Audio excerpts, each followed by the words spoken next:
Assalamualaikum, selamat pagi anak-anak. Pada kesempatan kali ini, dalam video yang akan kalian simak, kita akan belajar tentang bab 1 pada kelas 12, yaitu reaksi redoks dan elektrokimia.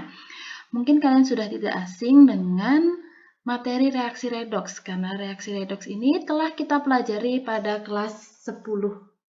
Nah, untuk reaksi redoks pada kelas 12 ada sedikit perbedaan, yaitu reaksi redoks yang akan kita pelajari di kelas 12 itu merupakan reaksi redoks yang berdasarkan perubahan bilangan oksidasi atau biloks. Untuk mengingat kembali tentang materi reaksi redoks, kita lihat dulu dari dasar pengertian dari reaksi redoks. Nah, reaksi redoks ini merupakan reaksi yang terdiri dari reaksi reduksi dan oksidasi.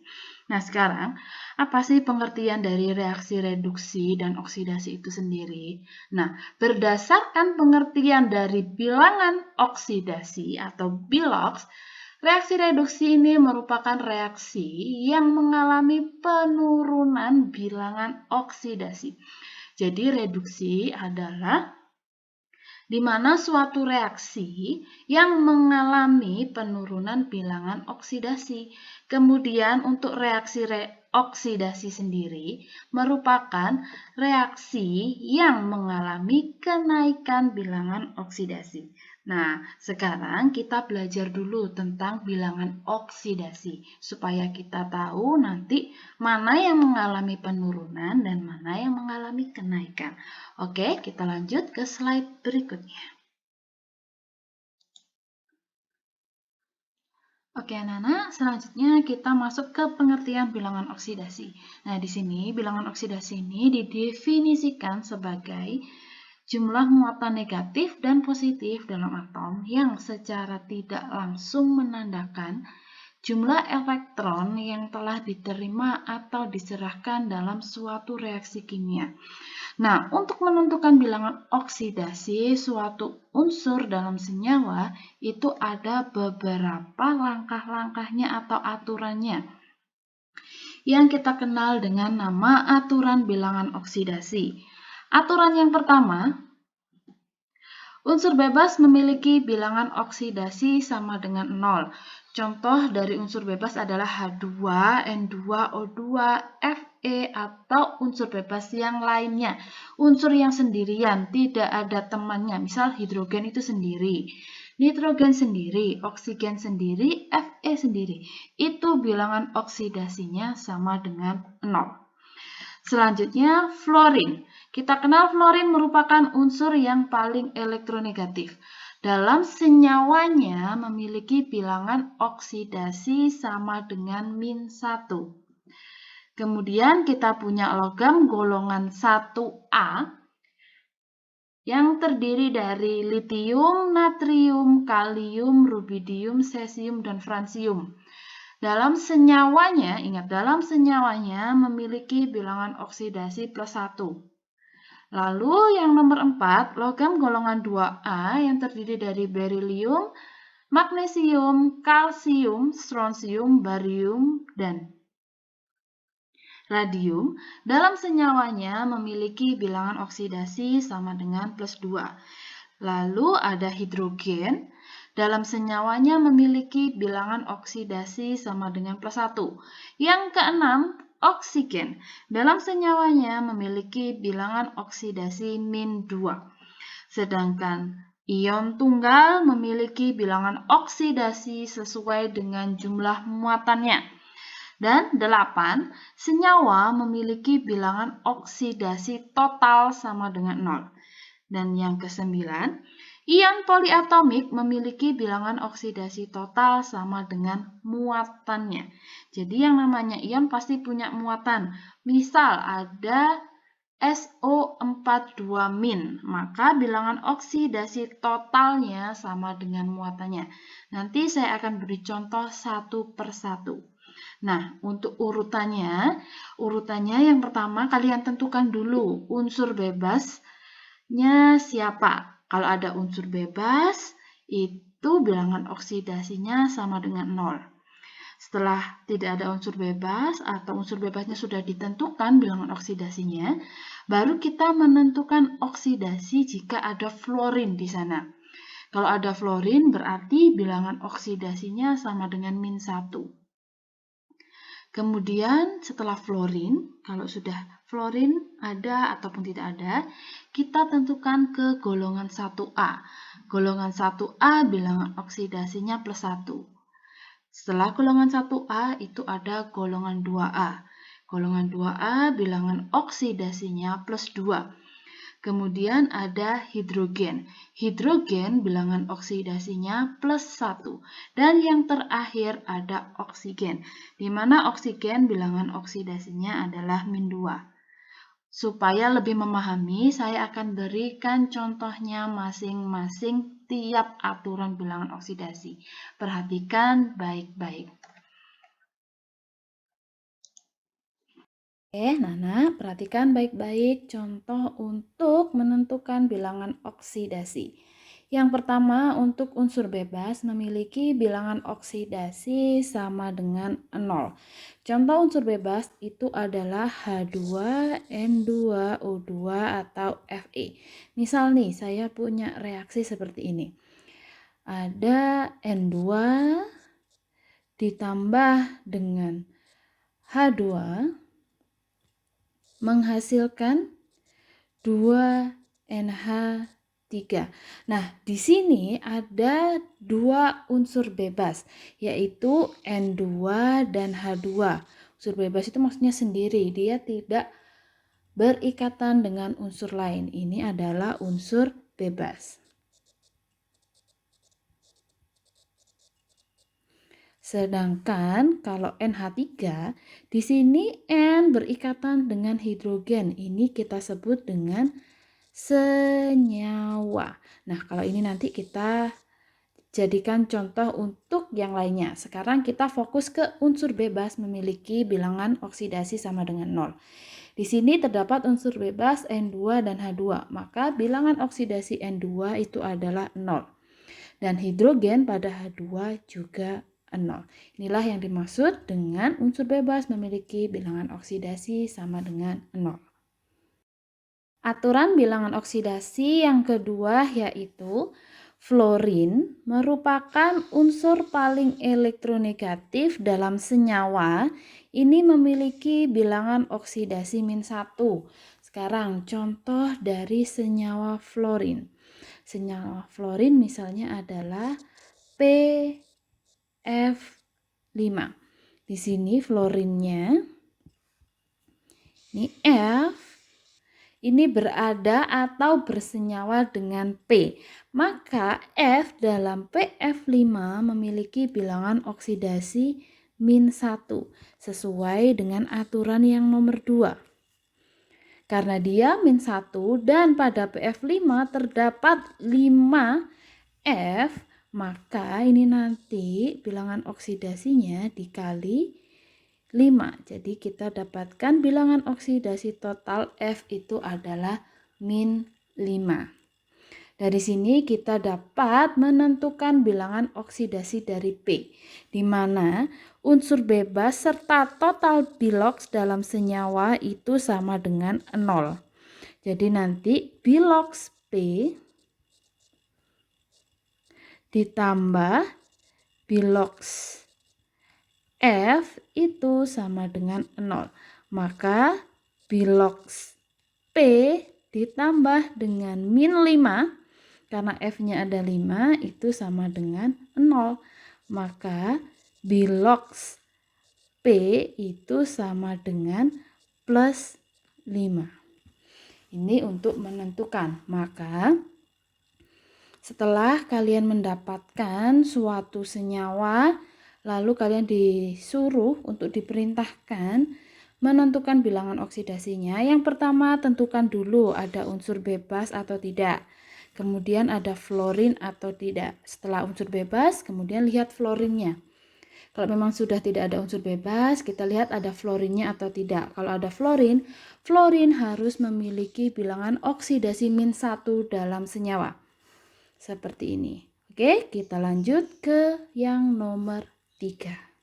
Aturan bilangan oksidasi yang ketiga yaitu logam 1A, litium, natrium, kalium, rubidium, cesium, dan fransium dalam senyawanya memiliki bilangan oksidasi plus 1.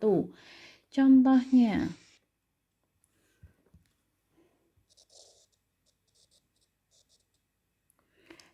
di sini saya punya NaCl. NaCl merupakan senyawa yang mengandung logam golongan 1A, yaitu Na. Nah, Na ini memiliki bilangan oksidasi plus 1. Ini senyawa dari golongan 1A.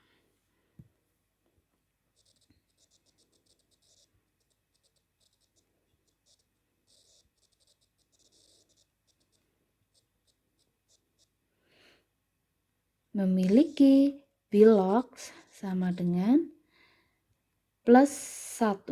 Nah, dari sini kita bisa menentukan bilangan oksidasi dari Cl. Nah, total bilangan oksidasi NaCl itu sama dengan 0. Maka di sini bilangan oksidasi Na ditambah dengan bilangan oksidasi dari Cl itu sama dengan 0, di mana bilangan oksidasi Na adalah plus 1 ditambah biloxnya Cl sama dengan 0. Maka kita dapatkan bilox dari Cl itu sama dengan min 1. Jadi ini Cl-nya memiliki bilangan oksidasi min 1 karena dia bersenyawa dengan Na yang memiliki bilangan oksidasi plus 1 karena merupakan golongan 1A. Jadi tetap ingat urutannya kita harus lihat dulu. Adakah unsur bebas di sana? Ya, pertama kita harus lihat unsur bebas. Unsur bebas biloxnya 0. Setelah itu kita lihat fluorin min 1. Di sini di NaCl tidak ada unsur bebas dan tidak ada fluorin, tetapi adanya golongan 1A. Maka di sini yang ditentukan terlebih dahulu adalah bilangan oksidasi untuk golongan 1A, yaitu plus 1. Aturan bilangan oksidasi yang keempat yaitu logam golongan 2A, berilium, magnesium, kalsium, strontium, barium, dan radium memiliki bilangan oksidasi plus 2. Contohnya seperti ini. Contoh saya memiliki memiliki senyawa MgO. Nah, di sini yang merupakan unsur golongan 2A adalah Mg, di mana unsur golongan 2A kita tentukan setelah adanya golongan 1A. Kalau unsur bebas nggak ada, fluorin nggak ada, 1A nggak ada, baru kita ke golongan 2A. Golongan 2A bilangan oksidasinya adalah plus 2. Maka Mg dalam MgO memiliki bilangan oksidasi plus 2. Untuk oksigen bisa ditentukan seperti aturan yang sebelumnya tadi. Oke, kita lanjut ke aturan bilangan. Untuk aturan bilangan oksidasi yang kelima, ini saya gabung saja dengan aturan bilangan oksidasi yang keenam. Di sini bilangan oksidasi yang kelima itu adalah hidrogen, memiliki bilangan oksidasi plus 1. Dan oksigen memiliki bilangan oksidasi min 2 dalam senyawanya. Ingat, dalam senyawa, bukan unsur bebas. Kalau unsur bebas, hidrogen 0, oksigen 0. Contohnya seperti ini. Saya punya H2O. Nah, di sini urutan skala prioritasnya, kalau sudah tidak ada unsur bebas, berarti kita lihat fluorinnya. Kalau fluorin juga nggak ada, kita lihat ada golongan 1A atau belum. Kemudian kita lihat golongan 2A ada atau tidak. Kalau golongan 1A, 2A, fluorin, unsur bebas tidak ada, baru kita lihat hidrogennya. Hidrogen sama oksigen, kita lihat di sini. Hidrogen dan oksigen, ternyata prioritasnya lebih dulu hidrogen. Maka kita tentukan dulu bilangan oksidasi untuk hidrogen, yaitu plus 1. Karena hidrogennya ada 2, maka ini nanti jadi plus 2. Totalnya sama dengan 0. Maka oksigen memiliki bilangan oksidasi min 2. Maka bilangan oksidasi oksigen adalah min 2. Misal lagi saya punya bilangan oksidasi adalah hidrogen peroksida H2O2. Di sini ada hidrogen, ada oksigen. Kita tentukan dulu yang pertama, hidrogen selalu menang dari oksigen. Maka hidrogen bilangan oksidasinya adalah plus 1. Naik karena dia berjumlah 2, maka bilangan oksidasi total dari hidrogen adalah plus 2. Total biloks hidrogen dan oksigen harus 0. Maka di sini bilangan oksidasi oksigen min 2. Plus 2 ditambah min 2 sama dengan 0. Nah, lalu karena oksigen di sini jumlahnya ada 2, maka biloks oksigennya yang kita pakai adalah min 2 dibagi 2, yaitu min 1. Maka biloks oksigen dalam H2O2 adalah min 1, bukan min 2. Seperti ini. Misal bagaimana kalau ternyata di sana tidak ada hidrogen? Misal di sini kita punya senyawa NaO. Nah, kita kembali lagi pada skala prioritasnya. Skala prioritas kita tentukan unsur bebasnya dulu. Ternyata dalam NaO tidak ada unsur bebas. Jadi unsur bebas dilewati. Ada fluorinnya? Fluorin tidak ada. Maka kita lewati yang fluorin. Golongan 1A. Nah, ternyata di sini ada Na.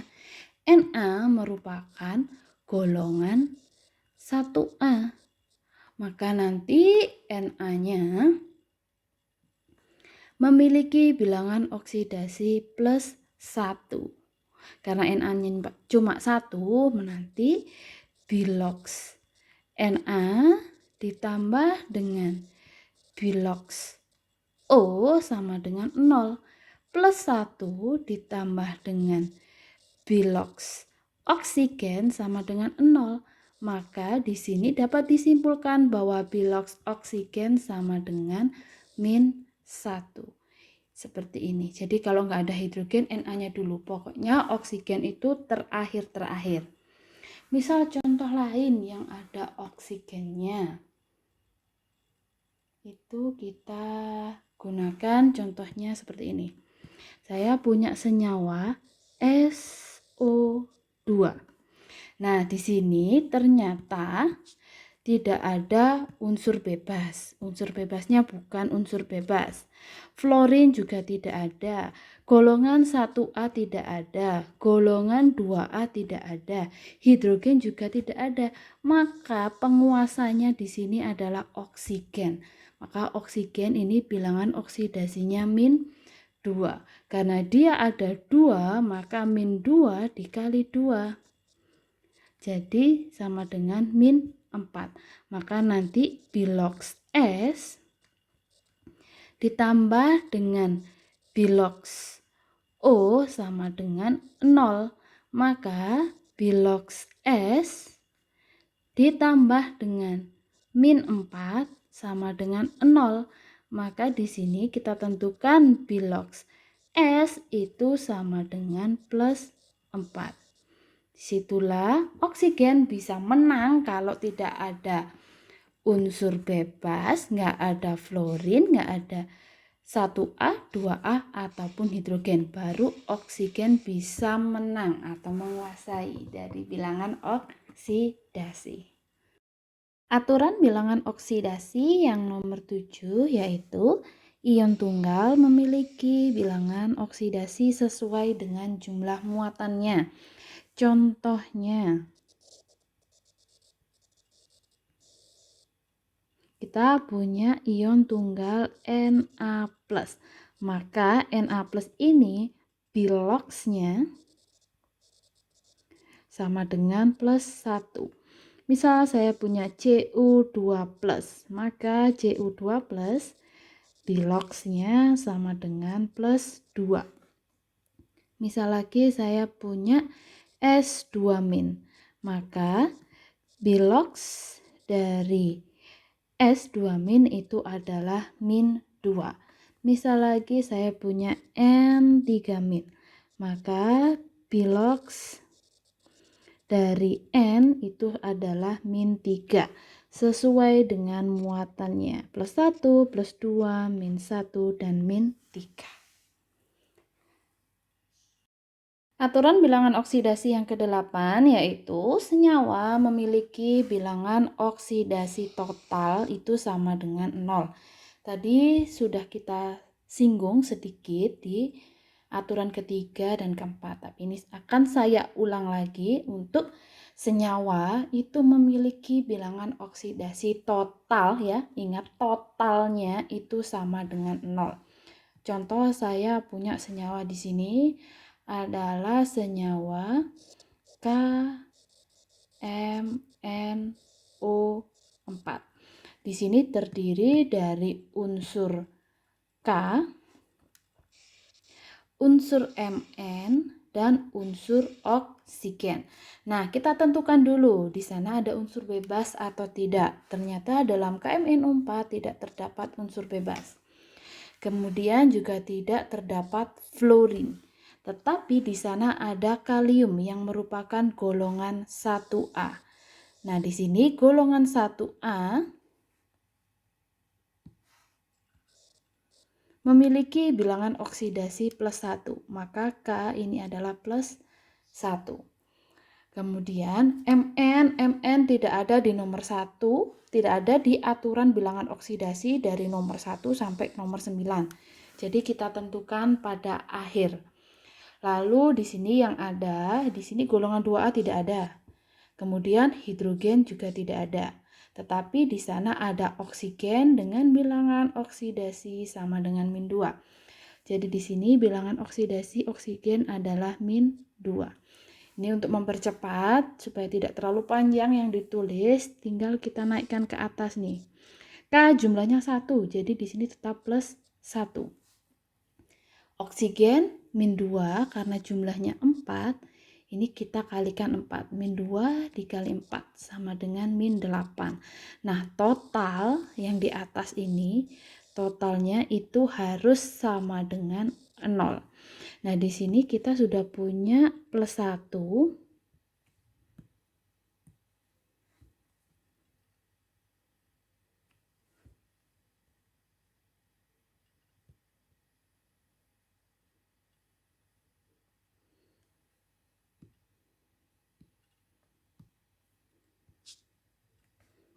Kita punya K dengan +1 dan oksigen -8. Maka supaya jumlahnya sama dengan 0, maka kita tambahkan dengan +7. Nah, di sini maka bilangan oksidasi Mn itu adalah +7. Contoh lain misalnya, ini saya hapus dulu, ini nih.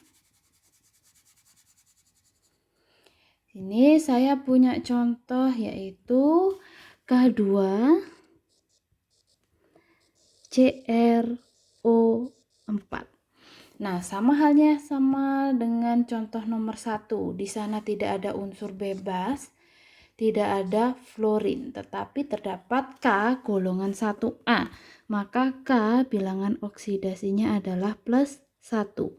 Karena K jumlahnya 2, maka akan menjadi +2.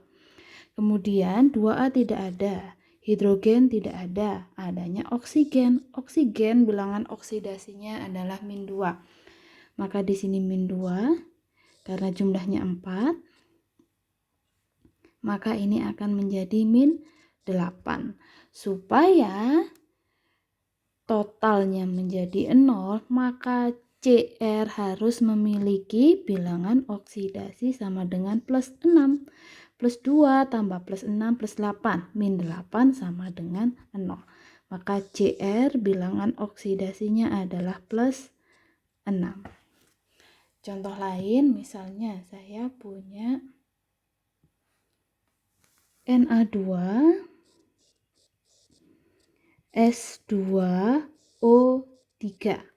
Di sini terdapat golongan 1A Na. Maka Na memiliki bilangan oksidasi plus 1. Karena jumlahnya ada 2.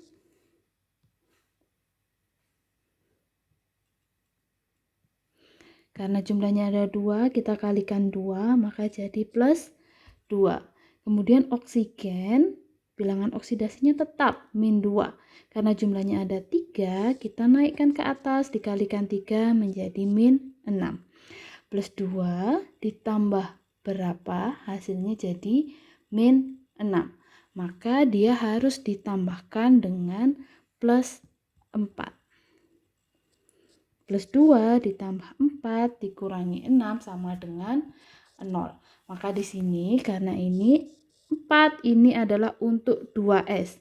Saat diturunkan maka S memiliki bilangan oksidasi sama dengan plus 2. Yang dipakai adalah yang plus 2. Ini untuk aturan nomor 8. Aturan yang terakhir yaitu aturan nomor 9, di mana ion poliatomik memiliki bilangan oksidasi total sama dengan muatannya.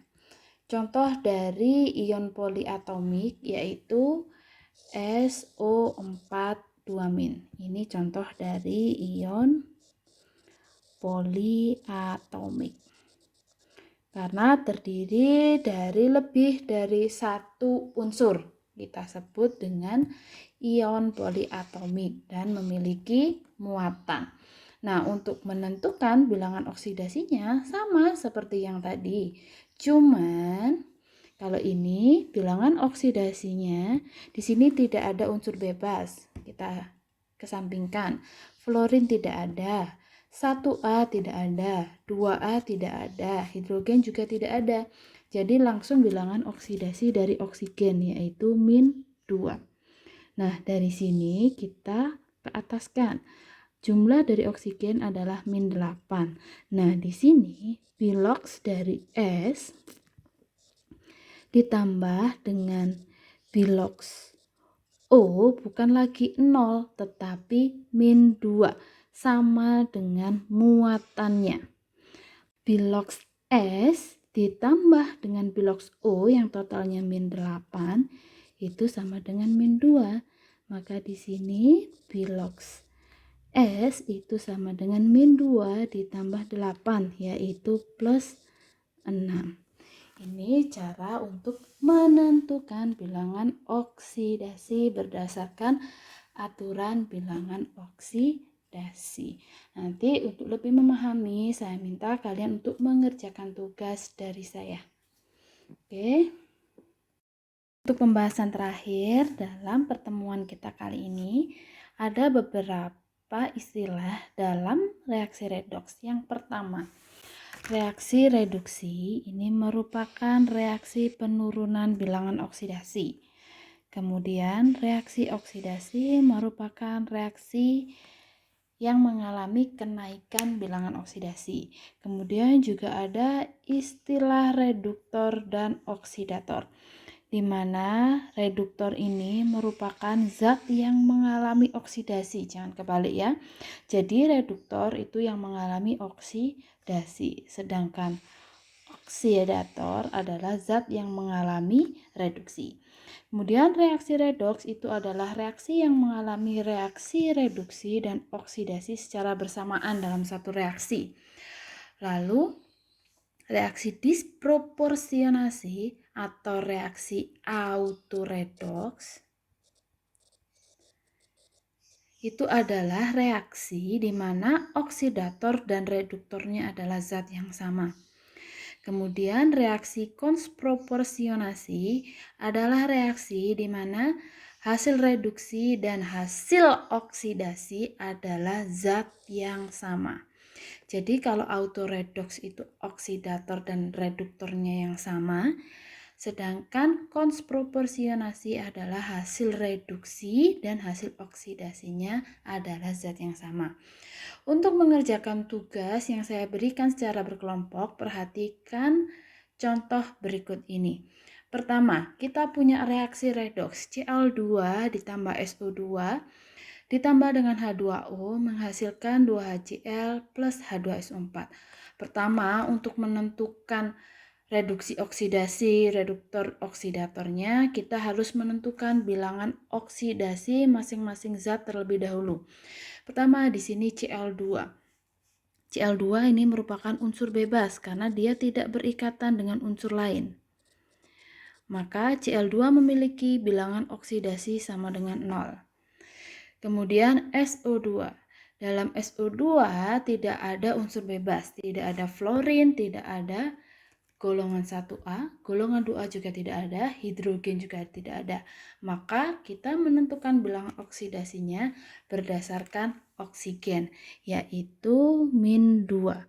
Karena oksigennya berjumlah 2, maka total biloxnya adalah min 4. Sehingga bilangan oksidasi untuk S adalah plus 4. Ini untuk belerang atau S. Lalu H2O. Di sini tidak ada unsur bebas, tidak ada fluorin, tidak ada golongan 1A, tidak ada golongan 2A, tapi ada hidrogen. Hidrogen memiliki bilangan oksidasi plus 1. Karena jumlahnya 2, maka saat naik ke atas jadi plus 2. Oksigennya min 2, maka bilangan oksidasi oksigen jadi min 2. Kemudian HCl. HCl di sini kita punya hidrogen, bilangan oksidasinya plus 1. Maka Cl bilangan oksidasinya adalah min 1. Kemudian H2SO4. Di sini yang jadi patokan adalah hidrogen dan oksigen, tapi hidrogennya didahulukan. Hidrogennya adalah plus 1 karena berjumlah 2 jadi plus 2. Kemudian oksigennya min 2 karena berjumlah 4 jadi min 8. Maka S di sini bilangan oksidasinya adalah plus 6. Nah, dari sini bisa dilihat terjadi kenaikan dan penurunan bilangan oksidasi. Kita lihat pada Cl. Cl di kiri memiliki bilangan oksidasi 0. Sedangkan di kanan bilangan oksidasinya adalah min 1. Maka dari 0 menjadi min 1, bilangan oksidasinya atau terjadi penurunan bilangan oksidasi. Maka ini terjadi reaksi reduksi. Lalu untuk yang lain kita punya S. S dengan bilangan oksidasi plus 4 kemudian menjadi plus 6, kita hubungkan dulu. Mengalami kenaikan bilangan oksidasi. Jika kenaikan bilangan oksidasi, maka ini disebut dengan reaksi oksidasi. Nah, setelah ini kita tentukan reduktor dan oksidatornya. Dari sini kita tentukan, ini kita naik ke sini biar cukup. Reduktor itu adalah zat yang mengalami oksidasi. Di sini zat yang mengalami oksidasi adalah SO2. Jadi reduktornya adalah SO2. Kemudian oksidator. Oksidator adalah zat yang mengalami reduksi. Di sini yang mengalami reduksi itu adalah Cl2. Maka yang mengalami reduksi adalah atau yang bersifat sebagai oksidator adalah Cl2. Kemudian kita tentukan hasil oksidasinya. Hasil oksidasi adalah hasil oksidasi. Ini oksidasi kan yang hijau. Hasilnya adalah H2SO4. Kemudian kita tentukan hasil reduksinya. Hasil reduksi itu adalah yang reduksi yang garis warna biru. Ternyata hasilnya adalah HCl, maka hasil reduksinya adalah HCl. Di sini reduktor sama oksidatornya berbeda, maka bukan reaksi disproporsionasi. Sedangkan hasil oksidasi dan hasil reduksinya juga berbeda, berarti bukan reaksi konsproporsionasi. Dapat disimpulkan ini adalah reaksi redoks biasa atau redoks saja. Contoh berikutnya. Saya punya Cl2 ditambah NaOH menghasilkan NaCl plus NaClO ditambah H2O. Cl2 unsur bebas, maka bilangan oksidasinya adalah 0. NaOH, Na bilangan oksidasinya plus 1 karena Na adalah golongan 1A. Hidrogen plus 1. Setelah hidrogen kita tentukan oksigen plus 1 plus 1 berarti oksigennya harus min 2. NaCl, Na golongan 1A, maka Na bilangan oksidasinya adalah plus 1. Cl-nya adalah min 1. Kemudian NaClO, Na plus 1, oksigennya min 2, Cl-nya jadi plus 1. H2O hanya plus 1, naik jadi plus 2, maka oksigennya min 2, oksigen min 2. Nah, yang mengalami perubahan bilangan oksidasi adalah Cl dari 0 menjadi min 1 dan Cl dari 0 menjadi plus 1. Kita tarik garis dari Cl 0 menjadi min 1. Maka terjadi penurunan bilangan oksidasi yang kita sebut reaksi reduksi. Kemudian dari 0 menjadi plus 1 terjadi kenaikan bilangan oksidasi yang kita sebut dengan reaksi oksidasi. Dari sini bisa kita simpulkan yang merupakan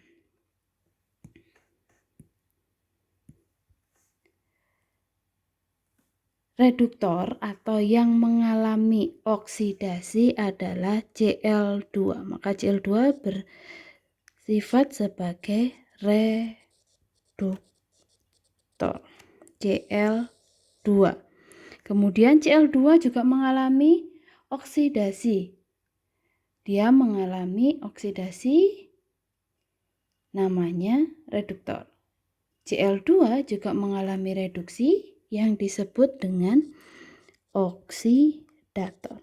Maka Cl2 ini bertindak sebagai oksidator sekaligus reduktor. Kemudian untuk NaCl merupakan hasil reduksi.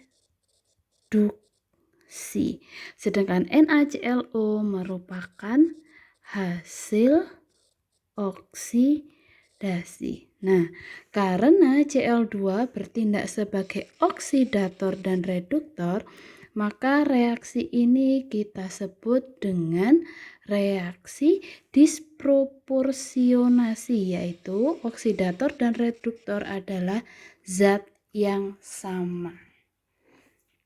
Ini untuk reaksi disproporsionasi.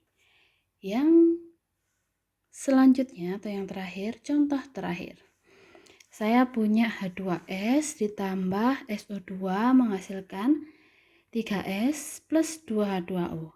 Di sini ada H2S yang ditentukan bilangan oksidasinya adalah hidrogen. Piloksnya plus 1 karena ada 2, jadi plus 2, maka S memiliki bilangan oksidasi min 2. Ini min 2.